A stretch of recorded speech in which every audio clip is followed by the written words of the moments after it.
வணக்கம், வாழ்க வளமுடன். நான் உங்கள் ஜோதிடர் மாணிக்கவாசன் பேசுகிறேன். ஓம் தத்புருஷாய வக்கரதுண்டாய தன்னோதந்தி பிரசோதயாத். ஓம் ஸ்ரீம் க்ரீம் க்ளீம் க்ளம் கம் கணபதியே நமக. ஓம் க்ரீம் ஆதித்யாய சோமாய மங்களாய உதயச குரு சுக்கிர சனி பிரச்சர ஆகாவ கேதாவ நமக. ஓம் ஸ்ரீம் க்ளீம் பஞ்சபூத வசிவிசிய.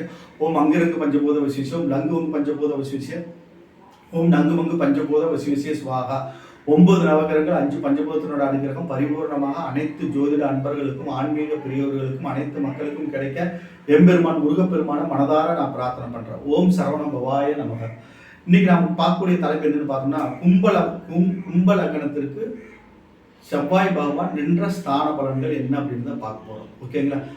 ஃபர்ஸ்ட் வந்து பார்த்தோம்னா முருகப்பெருமான் வழிபாட்டை மெயினாக வச்சுக்கணும். செவ்வாய் திசையோ செவ்வாய் புத்தியோ நடக்கும் காலங்களில் முருகப்பெருமான் வழிபாட்டை வச்சுக்கணும். வைத்தீஸ்வரன் கோயில் வழிபாட்டையும் வச்சுக்கணும். ஓகேங்களா? இந்த ரெண்டு கோயிலுக்கு போயிட்டு வர்றது, பக்கத்தில் இருக்கிற முருகன் கோயிலுக்கு போயிட்டு உங்கள் பேரில் அர்ச்சனை பண்ணிக்கிறது ஒரு அற்புதமான பலன்கள் தரும். கும்பலக்கணக்காரங்களுக்கு இந்த பலன்கள் நான் சொல்கிற பரிகாரங்களை நீங்கள் பார்த்துக்கலாம். இன்னொன்று என்னுடைய வந்து செவ்வாய் பகவானால் ஏற்படக்கூடிய பலன்களும் பலன் தரும் பரிகாரங்கள்ங்கிற ஒரு வீடியோ இருக்குது. அதை பார்த்து என்ன பரிகாரங்கள் செய்யலாம், எப்படி செய்யலாம், எந்த நாளில் செய்யலாம்னாலும் தெளிவாக சொல்லியிருக்கிறேன். அதை பார்த்து நீங்கள் அந்த பரிகாரங்களை நீங்கள் மேற்கொள்ளலாம். ஓகேங்களா? அடுத்து கும்பலக்கணத்தில் வந்து பார்த்தோம்னா செவ்வாய் பகவான் நிற்கும் போது 3-10 குடைவன் அப்படிங்கும்போது ஒரு கேந்திராதிபதி, ஒரு தைரியஸ்தானாதிபதி அவர் வந்து நிற்கும் போது ஒரு ஆவரேஜான பலாபலங்கள் தான் நடக்கும். அந்த அளவுக்கு நற்பலன்கள் நடக்கிறதுக்கு வாய்ப்புகள் இல்லை, மீடியமாக நடக்கும். ஓகேங்களா?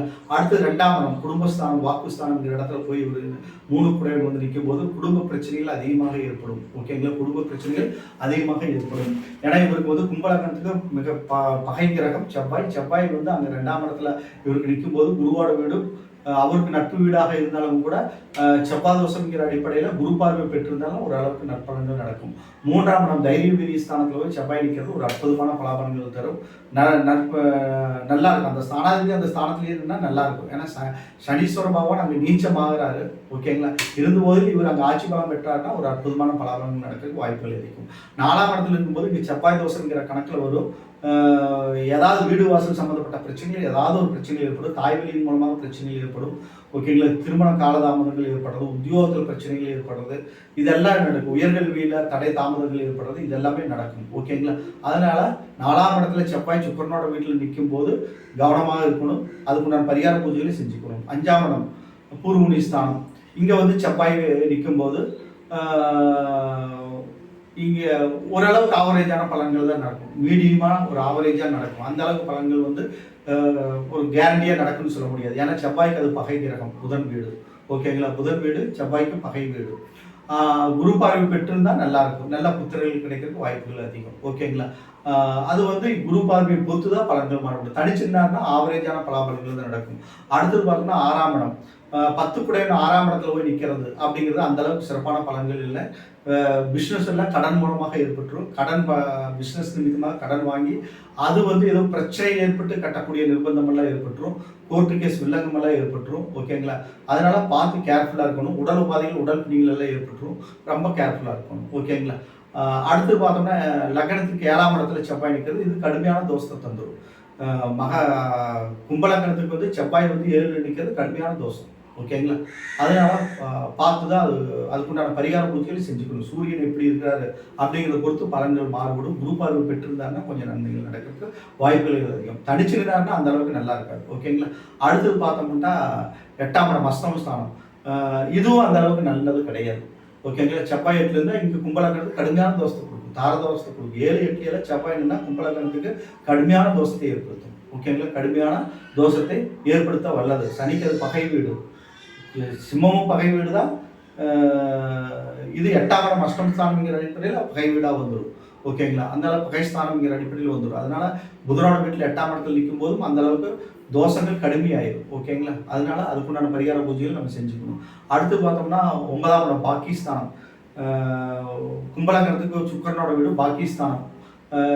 லக்னத்திற்கு 3-10 குடைவன் போய் 9ஆம் இடம் அமைகிறது ஒரு ஆவரேஜான பலன்கள் தரும். ஆனால் சுக்கரனோட சேர்ந்தால் பலன்கள் அப்படியே ஆப்போசிட்டாக மாறிடும். ஓகேங்களா? சுபகிரகத்தின் பார்வை பெற்றிருந்தாலும் பலன்கள் ஓரளவுக்கு நல்லா இருக்கும். ஓகேங்களா? அது வந்து செவ்வாய்க்கு வந்து பகை வீடு. ஓகேங்களா? சனிக்கு நட்பு வீடாக இருந்தாலும் கூட துலாம் வந்து செவ்வாய்க்கு வந்து பகை வீடு. ஓகேங்களா? அதனால அந்த இடத்துல வந்து அந்த அளவுக்கு சிறப்பான பலன்கள் இல்லை. குரு பார்வை பெற்றிருந்தாலோ அந்த ஸ்தானாதிபதி அங்கே சேர்ந்திருந்தாலும் பலன்கள் மாறுபட்டு நடக்கும். தனிச்சு நின்று குரு பார்வை பெற்றிருந்தாலும் நல்ல பலன்கள் நடக்கும். ஓகேங்களா? அடுத்தது 10ஆம் இடம் விருச்சிகம். விருச்சிகத்தில் வந்து பார்த்தோம்னா செவ்வாய் இருக்கும்போது ஆட்சி விளம்போது நல்லா இருக்கும். அரசு வழியில் உத்தியோகம், மிலிட்ரி, ஆர்மி, போலீஸ் துறை, காவல்துறை, எலக்ட்ரிக்கல் அண்ட் எலக்ட்ரானிக் துறை, விவசாய தொழில், இது எல்லாத்துக்கும் அந்த காரகத்துவம் டைம் வர்றதுனால அது எந்த கிரகத்தோட சேர்றாருங்கிறத பொறுத்து பலன்கள் மாறுபடும். நல்ல அற்புதமான பலாபலங்கள் தான் சொந்த வீட்டில் இருக்கிற ஆட்சி பலம் பெறாரு. அற்புதமான பலாபலங்கள் நடக்கிறதுக்கு வாய்ப்புகள் அதிகம். அடுத்து பார்த்தா 11ஆம் இடம் செவ்வாய் வந்து 11 இருக்கிறது நல்லது தான். ஓகேங்களா? நல்லது தான். அற்புதமான பலாபலங்கள் நடக்கும். ஒன்றும் பிரச்சனை இல்லை. ஓகேங்களா? குரு பார்வை பெற்றிருந்தாலும் நல்ல லாபங்கள் ஏற்படும். மேன்மையான பலாபலங்கள் நடக்கும். அனைத்து துறையிலும் அந்த செவ்வாய் காரகத்துவம் பெற்ற அனைத்து துறையிலுமே நன்மைகள் ஏற்படும். ஓகேங்களா? அடுத்தது 12ஆம் இடம் அங்கே உச்சமாகிறார். 12ல் செவ்வாய் உச்சமாகிறாரு. தோஷம் வந்து ஓரளவுக்கு 12ஆம் இடத்து செவ்வாய் தோஷமாக இருந்தாலும் கூட அந்த அளவுக்கு கடுமையாக பாதிக்காது. ஓகேங்களா? பாதிக்காத அந்த இடத்துல உச்சமாக இருந்ததுனால ஓரளவுக்கு தோஷத்தினோட வீரியம் குறைஞ்சுதான் இருக்கும். நன்மைகள் நடக்கிறதுக்கு வாய்ப்புகள் அதிகம். ஓகேங்களா? செவ்வாய் பகவான் கும்பலக்கணத்துக்கு 12 ஸ்தானங்களில் நின்ற பலன்களை இப்போ நம்ம பார்த்தோம். இந்த வீடியோ உங்களுக்கு பிடிச்சிருந்ததுன்னா சப்ஸ்கிரைப் பண்ணுங்கள், பெல் சிம்பிள் அமைச்சிக்கங்க, உங்கள் ஃப்ரெண்ட்ஸ்க்கெல்லாம் ஷேர் பண்ணுங்கள். என்னிடத்துல ஜாதகம் தெளிவாக பார்க்கணும், உங்களுடைய சுயஜாதகத்தை நல்லபடியாக பார்க்கணும் அப்படின்னு நீங்கள் நினச்சிங்கன்னா என் நம்பருக்கு நீங்கள் கான்டாக்ட் பண்ணுங்கள். ஓகேங்களா? பிரச்சனை பார்க்கணும்னால என் நம்பருக்கு கான்டாக்ட் பண்ணுங்கள். வணக்கம். வாழ்க வளமுடன்.